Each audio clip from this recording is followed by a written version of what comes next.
NIO just pulled off something that, let's be honest, many thought was still years away. They actually turned a profit. After staring down some pretty significant losses, the company just posted its first ever quarterly adjusted operating profit in Q4 of 2025. In the EV space, that is a massive, massive deal. So how on earth did they do it? We're about to break down the entire strategy behind this really impressive turnaround and what it might mean for NIO's future. Let's get right into it. Okay, but before we dive in, just a quick heads up. This explainer is for educational purposes only. It is not financial advice. So please make sure you do their own research before making any kind of investment decision. Right? Let's get back to it. So, here's our game plan for today. First, we're going to hit the headline news. Actually achieving profitability. Then, we'll dig into the two key strategies that made it happen. We're talking about boosting sales and mastering margins. And finally, we'll take a look at what could be next for the company. All right, let's kick things off with the main event. For any company trying to make it in the incredibly competitive EV market, just getting to profitability is a brutal climb. And well, NIO just reached a major summit. This is really the core question, isn't it? How does a company go from burning through cash, we're talking huge losses, to suddenly posting a profit in the final quarter of 2025? Well, the answer really lies in a pretty dramatic shift in how they operate. And the scale of this turnaround is, well, it's just incredible. Just look at these numbers. In Q4 of 2024, NIO was facing an adjusted operating loss of 5.5 billion RMB. Fast forward just 1 year, and they've completely flipped the script to an adjusted operating profit of 1.25 billion RMB. That is a nearly 7 billion RMB swing in just 12 months. It's a fundamental change to their financial health. And hey, don't just take my word for it. NIO's own CFO, Stanley Yu Quinn, called it a major milestone, achieving that non-GAAP operating profit, which really just shows you the core business performance without some of the one-off expenses. It's a crystal clear signal that the company's big strategy is finally paying off. So, how did they pull this off? Well, I can tell you it was no accident. It was the direct result of a very focused two-part strategy. It really all boils down to these two pillars. First, they went after aggressive growth, which means selling a lot more cars. And second, they got serious, and I mean really serious, about disciplined efficiency, making sure they were more profitable on every single vehicle that rolled off the line. So let's unpack that first pillar, growth. You can't have profit without revenue, and you can't have revenue without sales. It's as simple as that. And this is really where NIO's turnaround story kicks into high gear. The entire foundation of this turnaround starts right here, with sales volume. Just look at the jump on this chart. In Q4 of 2024, they delivered just under 73,000 cars. 1 year later, that number skyrocketed to almost 125,000. That's a 71.7% increase. That is the engine that powered this entire financial shift.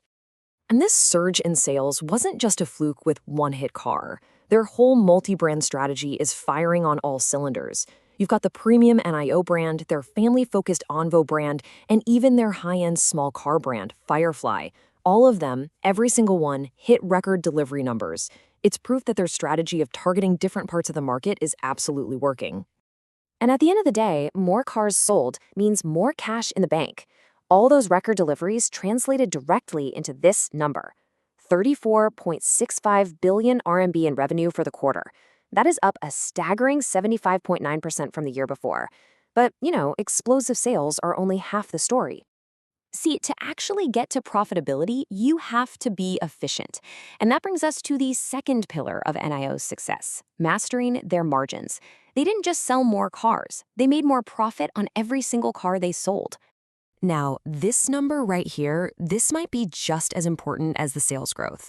Their vehicle margin increased by 500 basis points. If you're not familiar, a basis point is just 1/100%. So what this really means is their profit margin on each car jumped by a full 5 percentage points. For a car company, that is a massive, massive leap in efficiency.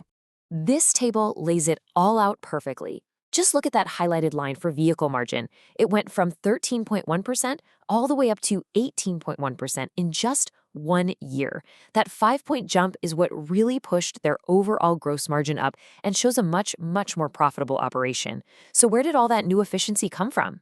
Well, a huge part of the answer was getting way smarter with their spending. Look at this. Their research and development expenses were cut by an incredible 44.3% compared to the same quarter last year.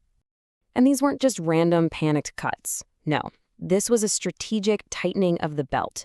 The company talks about optimizing their organization to streamline the workforce, and they had lower development costs as some major projects were completed. This kind of financial discipline was applied everywhere, and it created a much leaner, more efficient company. Okay, so a fantastic quarter is one thing, but as anyone watching this space knows, the biggest question is always the same. Can they keep it up? Let's take a look at what the company itself is projecting. Well, NIO's own forecast is extremely bullish. For the first quarter of 2026, they expect vehicle deliveries to nearly double, again, year over year. And even more impressively, they're guiding for revenues to more than double. That tells you that internally, they believe this momentum is the real deal.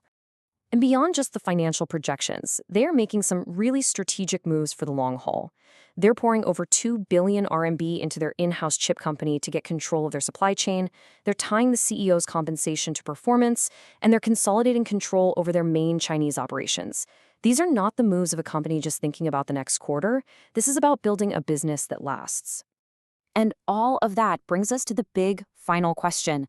NIO has masterfully combined aggressive growth with disciplined efficiency to pull off this landmark quarter, but can they sustain it? Is this the real start of a new profitable era for the company, or was it just a temporary bright spot? The next few quarters are going to be absolutely crucial in finding that out. And that's our breakdown of NIO's incredible turnaround. If you found this explainer useful, make sure you hit that like button and subscribe for more deep dives into the companies and trends that are shaping our world. Thanks so much for watching.